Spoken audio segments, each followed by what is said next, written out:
terjadi karena adanya tekanan yang terus-menerus ya di suatu area kulit kita gitu ya. Assalamualaikum warahmatullahi wabarakatuh. Assalamualaikum warahmatullahi wabarakatuh. Ya, jumpa lagi dengan saya Maulana di acara Super A Suara Perawat Adiatma. Ya, pada siang hari ini kita bersama-sama akan belajar ya mengenai penanganan luka tekan pada pasien stroke. Jadi pada pasien stroke ini kan seperti kita tahu ya bahwa di pasien stroke ini biasanya yang sering terjadi itu adalah luka tekan. Tapi selain luka tekan juga nanti kita akan belajar banyak mengenai bagaimana cara penanganannya, bagaimana apa yang memang harus dilakukan ketika kita menangani pasien stroke seperti itu. Dan di depan kita sudah ada pembicara, sudah ada narasumber yang sangat luar biasa, yakni Bapak Dotto Widayanto, Eskep Nurse MKep. Ya. Gimana Pak Dotto? Selamat siang. Ya. Alhamdulillah, kabarnya gimana Pak? Alhamdulillah baik Mas Maul. Alhamdulillah luar biasa ya Pak. Jadi kita siang hari ini akan ngobrol-ngobrol santai aja nih Pak. Kita akan membahas ya kurang lebih mungkin ilmu ini bisa digunakan untuk teman-teman kita sejawat, perawat dan juga masyarakat pada umumnya ya Pak. Apalagi kan untuk fenomena saat ini kan kita juga menemui banyak pasien-pasien yang stroke baik itu di usia lanjut maupun di usia muda seperti itu, sudah ada yang terkena stroke juga. Dan seringkali kita juga menemui ketika pasien stroke itu ada hal yang diabaikan, ada hal yang memang mungkin fokusnya itu penanganan supaya stroke-nya ini bisa mending atau bisa kembali melakukan aktivitas, tapi kadang ada yang terlupakan. Yang terlupakan yaitu adanya tekanan pada bagian tertentu yang menyebabkan luka seperti itu. Betul. Kalau dari Pak Dotto ini sendiri kan beliau sudah berpengalaman ya pemirsa, sudah berpengalaman bertahun-tahun menangani, sudah pelatihan juga beliau. Jadi beliau paham betul bagaimana nanti penanganannya, bagaimana nanti pencegahannya, terus apa yang harus diperhatikan seperti itu. Sebenarnya kalau kita berbicara mengenai luka tekan pada pasien stroke itu, kenapa sih Pak kok bisa terjadi seperti itu? Ya. Makasih Mas Maul untuk pertanyaannya ya. Jadi mungkin sebelum menjawab kenapa terjadi luka tekan pada pasien stroke, kita mungkin juga perlu tahu terlebih dahulu ya luka tekan itu apa sih seperti itu ya. Jadi sesuai dengan namanya ya, luka tekan itu memang itu luka yang diakibatkan oleh suatu tekanan gitu ya.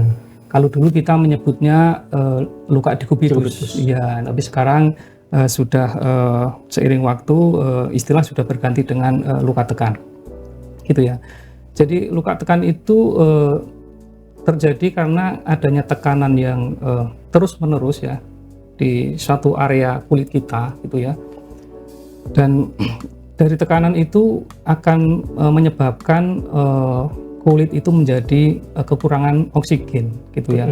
Karena ada tekanan itu yang dalam tempo lama akhirnya kan pembuluh darah yang ada di kulit kan juga ikut kepencet gitu ya, tertekan, sehingga aliran darahnya juga terjadi gangguan. Yang terjadi setelah itu karena peredaran darah di area itu menjadi tidak baik gitu ya, terganggu, sehingga oksigen yang masuk di jaringan dan juga termasuk nutrisi yang di jaringan itu menjadi kurang ya. Kalau lama-lama ini tidak tertangani dengan baik ya, itu akan menjadi satu kondisi yang bisa dinamakan iskemik, dan lebih lanjut lagi dia akan terjadi kerusakan yang permanen, itu yang disebut dengan infark ya, atau kematian jaringan.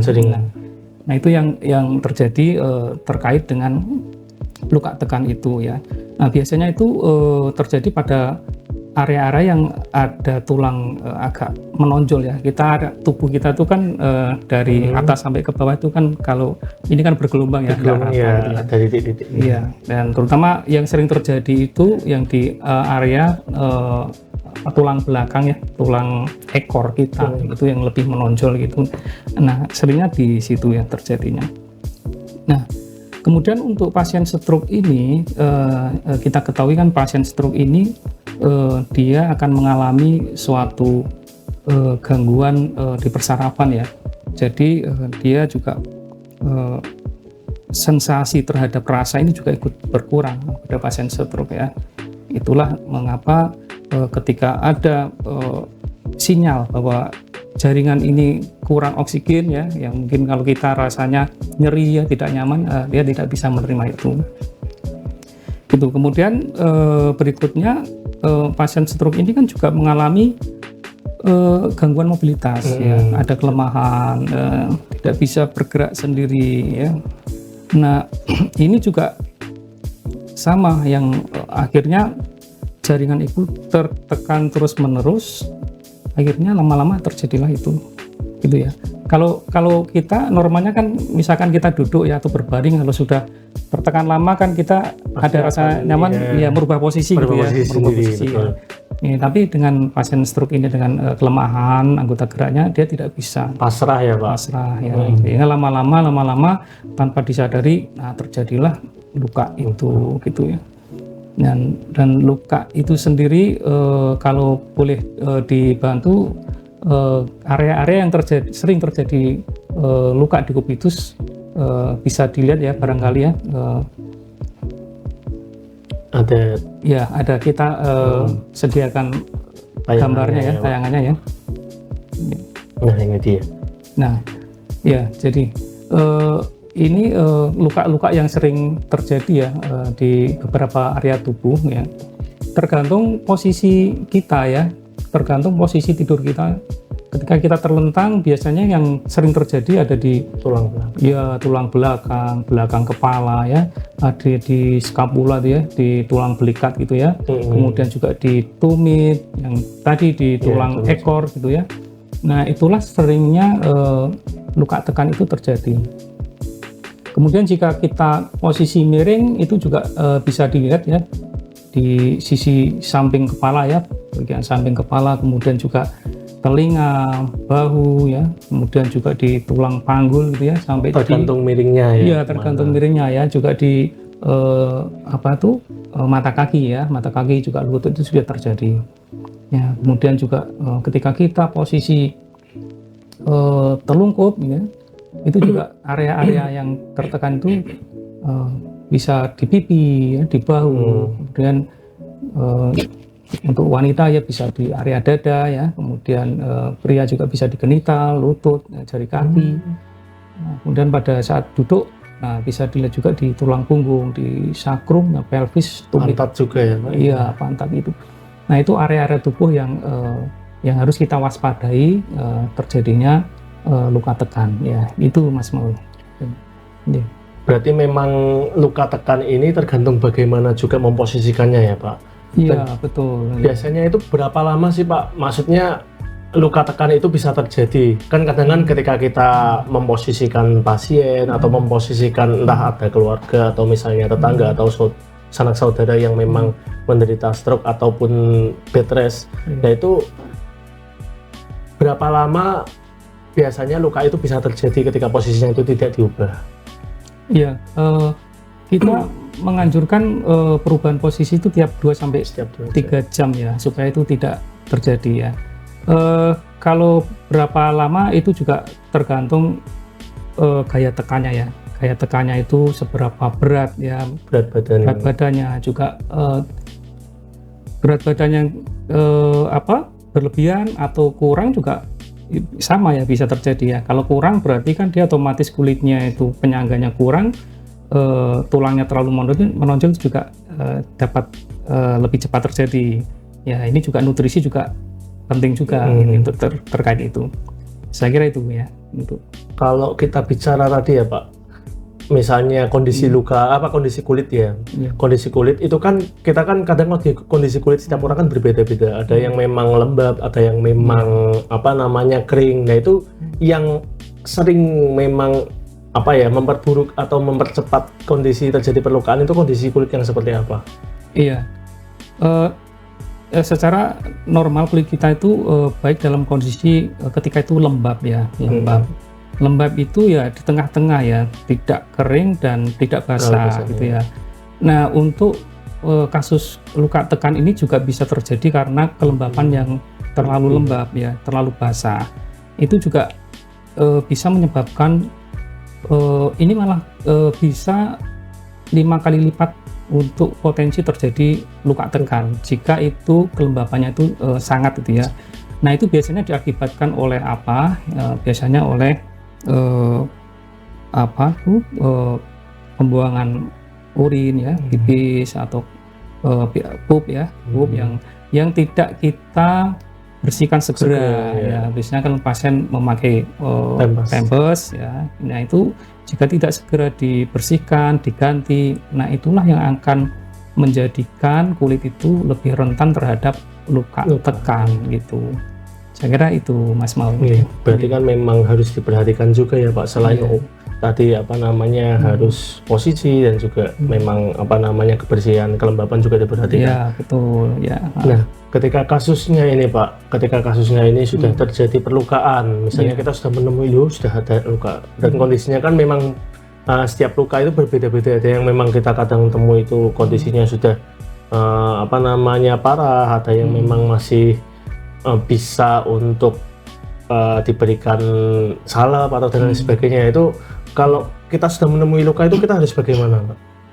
Iya. Kalau sudah terjadi luka, kita harus juga melihat seberapa sih tingkat keparahan luka itu ya, tingkat keparahannya. Jadi kalau keluarga kita ya, mungkin Bapak Ibu di masyarakat ya menemukan ada anggota keluarga yang stroke dan kemudian perlu dilihat ya, perlu dicek rutin ya kulitnya seperti apa. Nah jika terjadi luka ya kita lakukan perawatan itu sesuai tingkat derajat lukanya gitu ya, ada 1 sampai 4 ya untuk derajat luka. Mungkin saya juga ada gambarnya, mungkin bisa dibantu untuk derajat luka tekan ya.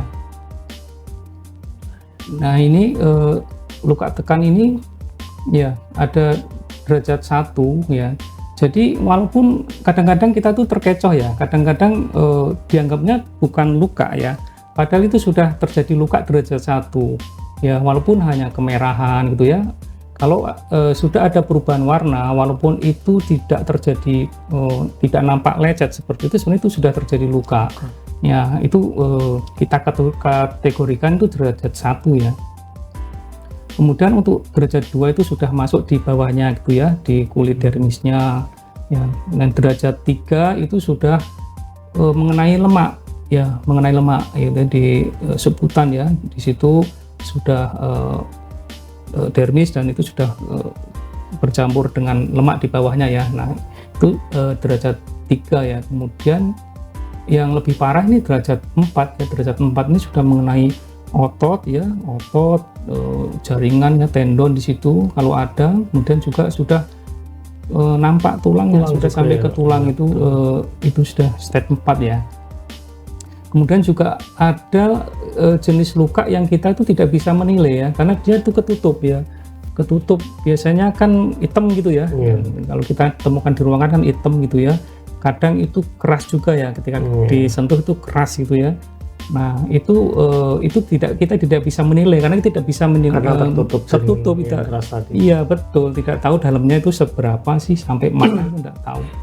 Nah yang terakhir itu ada yang lebih dalam lagi ya, yang trauma jaringan yang lebih dalam gitu ya. Nah inilah derajat-derajat luka tekan gitu ya.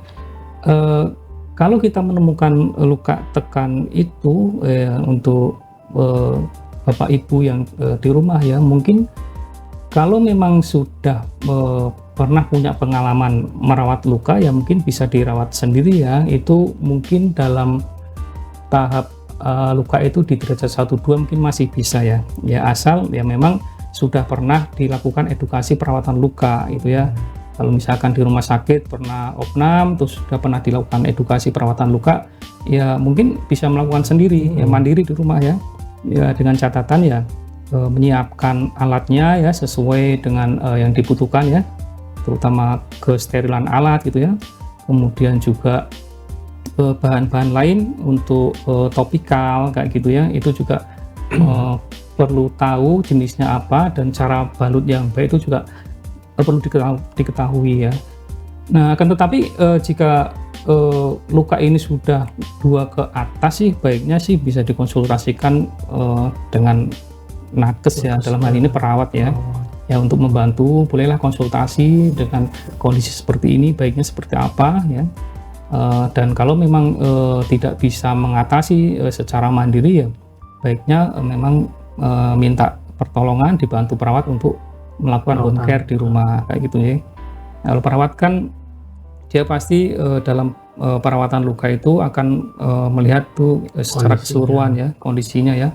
Bisa kita lihat kondisi jaringannya seperti apa ya untuk menentukan jenis topikalnya. Kemudian juga kita bisa mengendalikan infeksi kalau itu infeksi gitu ya, dan menjaga kelembapan kayak gitu. Itu saya kira untuk perawat yang punya kompetensi perawatan luka itu sangat memahami itu. Mungkin itu yang Mas Maul ya. Ya, berarti kan artinya ketika kita melakukan perawatan itu sebenarnya sesuai kondisi ya Pak. Ketika mungkin masih terjadi tadi perubahan warna, itu masih bisa kita antisipasi secara mandiri mungkin masih. Tapi ketika kita sudah menemui hal itu atau luka yang terjadi itu semakin parah, lebih baik kita berikan kepada yang berwenang ya Pak, atau yang memang berkompeten di bidangnya, seperti itu. Jadi memang yang namanya perawatan luka ini juga bukan orang sembarangan sebenarnya pemirsa. Jadi yang menangani itu memang ada bidang khusus, dalam hari ini mungkin bisa perawat ataupun mungkin nakes yang memang memiliki kompetensi di sana ya, seperti itu. Kalau kita bicara mengenai kondisi luka nih Pak, tadi kan apa namanya, yang namanya luka itu ada beberapa kondisi. Nah, hal-hal yang mungkin bisa memperburuk atau mempercepat kondisi luka itu semakin buruk itu kira-kira apa saja biasanya? Iya, jadi bisa luka itu sudah dirawat ini mungkin perbaikannya itu tidak sesuai dengan yang diharapkan ya, jadi lama kayak gitu mungkin ya, atau bisa lebih buruk ya. Nah, itu bisa disebabkan yang pertama ketercukupan nutrisi pasien ya, gizinya itu bagaimana ya, apakah cukup protein ya, karena bahan untuk penyembuhan luka itu kan dibutuhkan protein yang cukup gitu ya.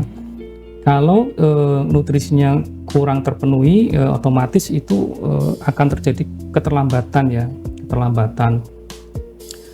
Untuk pasien stroke sendiri ya memang kita ketahui juga ya, ada juga yang memang mengalami pelemahan saat menelan kayak gitu. Nah, kemudian juga apa ya, perlu dibantu dengan selang sonde kayak gitu ya. Ya, walaupun dengan keterbatasan seperti itu ya, bagaimana kita ya keluarga itu tetap bisa menyuplai nutrisi itu secara cukup gitu ya. Kalau memang ada kelemahan dalam menelan gitu ya, ya kita tetap berikan nutrisi dengan hati-hati ya. Biasanya kalau ada kesulitan menelan kan dengan makanan yang bertekstur malah biasanya lebih bisa ya, cuma perlu hati-hati ya, perlu hati-hati. Posisi ketika makan juga perlu diatur ya, posisi setengah duduk atau duduk seperti itu gitu. Dan untuk pasien yang terpasang sonde ya memang ya peran keluarga ini yang memang besar ya, untuk jangan sampai terlambat untuk memberikan sonde itu ya. Jadi nutrisi bisa, kemudian juga yang tadi kita sampaikan di depan, jika sudah terjadi luka tapi kita tidak memperhatikan kelembapan ya, sudah ada luka, nah terkena pup, terkena urin, nah ini akan memperberat ya, karena ini sumber infeksi, nah ini salah satu yang akan memperberat kondisi luka. Dan kemudian yang terakhir mungkin cara perawatan luka yang kurang tepat gitu ya. Kalau yang tadinya stage 1, 2 kok tambah malah melebar, nah itu perlu dievaluasi, apakah sudah benar ini perawatan lukanya yang dipakai, apakah sudah benar nih salep-salepnya gitu kan. Misalkan jangan sampai yang masih stage 1 tapi diberikan yang harusnya cukup dengan pelembab itu ya, mungkin yang berbahan koloid, tapi diberikan yang bahannya hidrogel misalkan, malah tambah basah gitu kan. Nah itu Nah, itu juga perlu ketepatan pemilihan bahan untuk melakukan perawatan luka. Itu Mas Paul. Berarti topikal ataupun obat atau salep tadi ya Pak, kita bicara salep itu pun juga sebenarnya ada masing-masing peruntukannya ya. Ketika kondisi luka seperti ini, kita sebagai nakes ya, kita sebagai perawat itu kita juga perlu memperhatikan kondisi luka pasien ini seperti apa kondisinya. Jadi juga enggak sembarangan memberikan apa namanya topikal terapi seperti itu ya. Dan juga kita tadi juga menyoroti bahwasanya memang banyak faktor yang memperburuk ya tadi, misalnya infeksi, terus apa namanya kondisi pasien juga ya Pak, tadi misalnya kita tidak perhatikan kelembapan pasien juga seperti itu. Nah, ketika kita menemukan kondisi seperti itu nih Pak, kondisi yang memang parah, nah di titik mana ini kita harus memutuskan bahwa oh ini sepertinya perlu dilakukan tindakan misal pembedahan, misal perlu dilakukan tindakan perawatan, oh ini harus ke nakes atau misalnya ke rumah sakit seperti itu. Nah itu dalam kondisi seperti apa atau di titik seperti apa kita harus ibaratnya itu menghentikan atau memang perlu merujuk ke perawatan yang lebih lanjut. Mungkin itu bisa dilakukan ketika pasien ya sudah dirawat luka tapi tidak segera mengalami perbaikan gitu ya, atau dengan komplikasi lainnya, misalkan pasien ini ada penyakit penyerta misalkan diabetes misalkan ya, kan itu memang cukup membutuhkan kontrol gula darah yang baik ya. Nah, karena kalau itu tidak terkontrol baik itu juga akan mempengaruhi penyembuhan luka itu ya. Nah itu salah satunya ya. Jadi dan mungkin juga dengan derajat luka yang tadi disampaikan ya, misalkan yang unstable itu kan memang kita tidak tahu dalamnya seperti apa gitu ya. Itu mungkin juga ada baiknya juga kita sudah perlu konsultasi ya mungkin dengan ahli bedah ya untuk membersihkan ya di area itu, di departemen istilahnya, supaya itu kebuka dulu, jaringan-jaringan yang rusak itu bisa dibersihkan. Karena kalau areanya cukup lebar dan dalam kan kalau dikerjakan tanpa pembiusan kan akan menimbulkan ketidaknyamanan ya, nyeri. Sehingga kita bantu ketika itu dilakukan di ruang bedah itu pasien lebih nyaman ya, tidak terasa. Lalu sudah bisa kebuka semua, nah baru itu nanti perawatan biasa seperti itu ya. Itu kemudian apalagi ya untuk penanganan ini juga jika misalkan terjadi infeksi yang istilahnya sudah sistemik gitu ya. Kalau mungkin infeksinya lokal mungkin masih bisa dibantu dengan tadi ya topikal kita kan juga ada yang antibakteri macam-macam. Tapi kalau sudah sistemik ya pasiennya panas ya gitu kan, panas kemudian juga produksi nanahnya masih banyak kayak gitu ya. Kemudian ada pembekakan seperti ada tanda-tanda infeksi itu ya, itu memang perlu dilakukan untuk tindakan lebih lanjut ya, untuk konsultasi ke dokter bedah gitu ya, mungkin bisa dibawa ke rumah sakit ya kalau seperti itu. Apalagi kan ketika infeksi itu kan bisa deteksi ya Pak, biasanya dari hasil lab, perlu pemberian antibiotik itu kan juga iya betul iya. Kalau sistemik kan sudah harus mungkin antibiotiknya sudah harus ditingkatkan ya dengan suntikan seperti itu. Nah ini nih Pak, kita sandi atau kita salah karena memang ada pertanyaan juga nih dari Sobat Adiatma nih. Ini pertanyaannya, sebagai keluarga di rumah apa yang bisa kita lakukan supaya pasien stroke tidak terkena luka tekan? Ini kebetulan juga ada sebenarnya di list pertanyaan saya, boleh kita tanyakan juga. Iya. Terus ya monggo dijawab dulu buat apa-apa Pak. Ketika kita sebagai posisi keluarga kalau ini bagaimana? Ya itu supaya tidak terkena gitu ya. Iya berarti ya memang itu itu langkah-langkah pencegahan yang bisa kita lakukan gitu ya. Yang pertama sebenarnya kita bisa melakukan pencegahan itu dengan memberikan profilaksis istilahnya ya. Jadi balutan luka itu tidak melulu untuk luka yang sudah terjadi luka itu ya. sebenarnya kita juga untuk bisa pencegahannya. Jadi misalkan di area-area tadi yang sering terjadi itu sebenarnya kita sudah bisa gunakan foam ya yang untuk modern dressing itu ya, kita sudah bisa gunakan untuk meminimalisir tekanan ya gitu, untuk diberikan di area-area yang berpotensi. Misalkan di tumit kita berikan foam gitu ya, kemudian di area tulang belakang ya kita berikan foam itu untuk mencegah supaya itu tidak terjadi gitu. Jadi kita antisipasi sebelum terjadi, kita sudah berikan bantalan terlebih dahulu di area-area yang rawan ya. Itu ya yang pertama untuk pencegahannya. Kemudian setelah itu profilaksis, kita berarti juga tadi kayaknya ada pertanyaan terkait kasur dikubitus ya. Dimunculkan lagi tadi pertanyaannya. Nah, ini karena nyambung. Ya. Apakah yang kita lakukan? Ya, apakah ada kasur khusus ya, Pak? Ya, seperti itu. Ini pertanyaan dari netizen juga. Ya, betul. Ini juga salah satu upaya untuk pencegahan kita. Memang kita harus memberikan alas tidur yang baik ya, matras yang baik untuk pasien stroke gitu ya. Sekarang juga sudah banyak tersedia sebenarnya untuk kasur dikubitus ini. Jadi dia diisi angin gitu ya, diisi angin dan modelnya itu ada yang dia itu otomatis bergantian, ada yang di sebelah sini mengembang, yang sebelah sini mengembis gitu ya. Nah itu kasur dikubitus itu sangat membantu sekali untuk mengurangi terjadinya resiko terjadinya luka tekan ya. Itu sangat penting, sehingga memang harus disediakan gitu ya.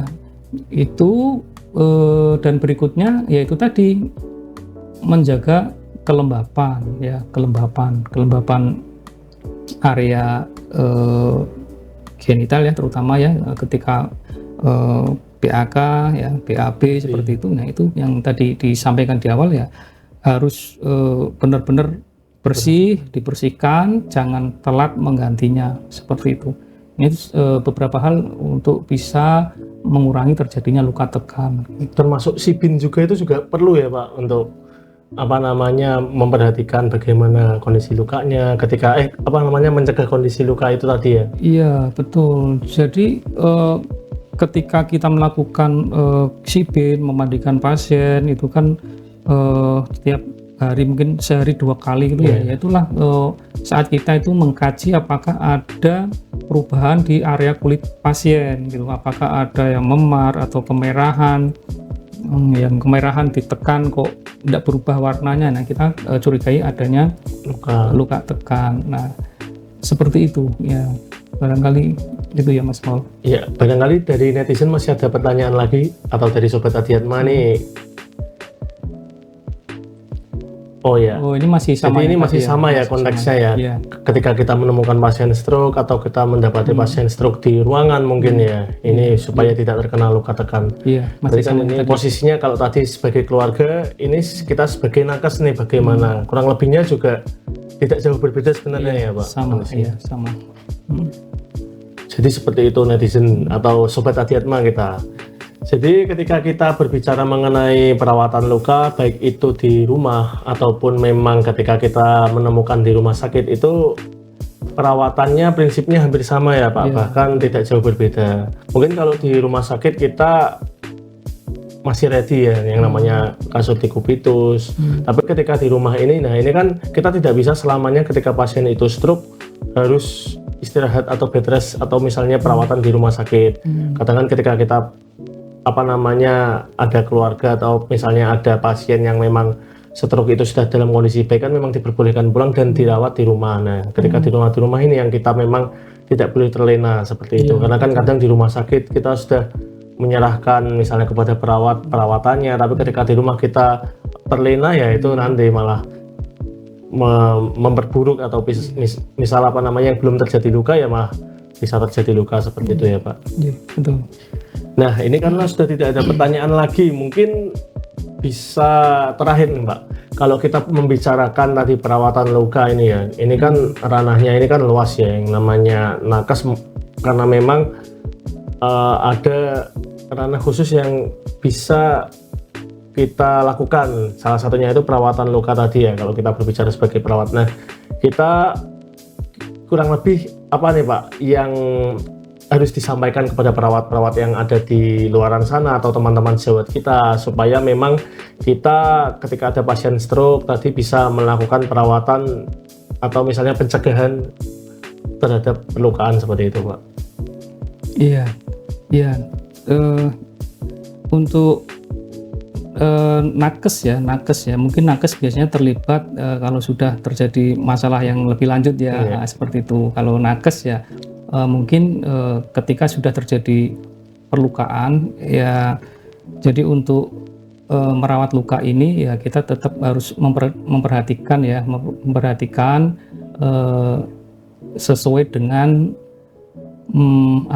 sesuai yang seharusnya ya, istilahnya kita tingkatkan kompetensi kita terhadap perawatan luka, bagaimana kita bisa menangani suatu luka itu sesuai dengan jenis luka masing-masing gitu ya. Ya, jadi stage-nya sampai stage berapa kita harus bagaimana. Nah, itu juga memang kita perlu meningkatkan skill kita dalam melakukan perawatan, mengenal berbagai jenis topikal, mana itu yang untuk dalam hal ini katakan ya, mana ini yang bisa digunakan untuk yang stage 1, 2, 3 atau 4 ya, mana yang digunakan ketika ada infeksi gitu ya, jika ada jaringan yang mati itu juga apa yang digunakan. Sebenarnya kita sudah ada berbagai macam jenis topikal ya untuk untuk menangani berbagai kasus luka ini gitu ya. Dan kalau memang diperlukan pengangkatan jaringan yang sederhana, yang sedikit ya, mungkin itu juga perlu keterampilan juga untuk melakukan debridement atau nekrotomi yang minimal gitu ya, untuk mengurangi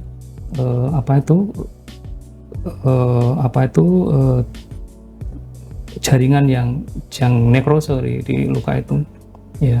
Karena luka itu kalau dia belum kebuka sampai warna merah, sampai luka dasarnya merah itu ya, biasanya untuk penyembuhannya tuh masih agak sulit, akan lama. Nah, itu yang perlu diperhatikan untuk teman-teman gitu ya.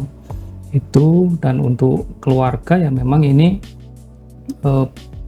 peran besar keluarga ya untuk mendampingi pasien stroke ini, karena memang stroke ini kan pasti pasien stroke itu membutuhkan bantuan orang lain ya, tidak bisa mandiri, sehingga peran keluarga ini cukup penting ya. Tadinya membantu mereposisi ya, miring kanan kiri ya, tiap 2 jam seperti itu ya, sambil memenuhi kebutuhan nutrisinya. Itu juga peran keluarga yang cukup besar ya.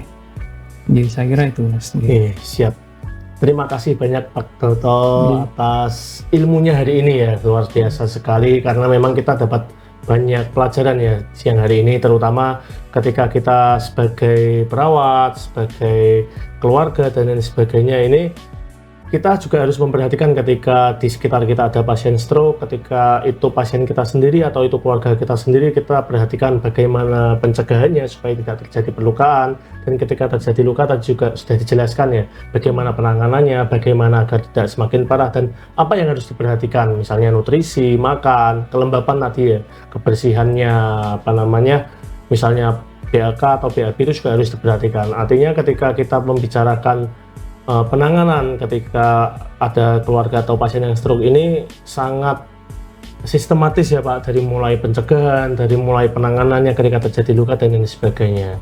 Ya mungkin ketika kita sebagai perawat kita juga harus melek ya Pak, melek dengan kondisi pasien kita juga harus peka ketika memang harus dilakukan alih baring. Sebagai keluarga pun juga sama perannya.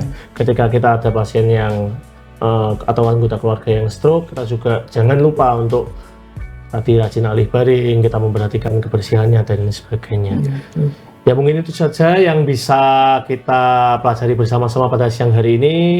Terima kasih kepada Pak Toto Widayanto sebagai narasumber pada siang hari ini, dan terima kasih juga kepada Sobat Adiatma, Sobat Super A yang siang hari ini menemani kita semua. Semoga ilmu yang kita bisa pelajari pada siang hari ini bisa bermanfaat untuk kita semua, supaya kita bisa semakin memberikan manfaat untuk masyarakat di sekitar sana. Ya.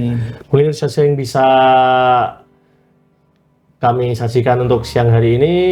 Kurang lebih mohon maaf. Wassalamualaikum warahmatullahi wabarakatuh. Waalaikumsalam warahmatullahi wabarakatuh.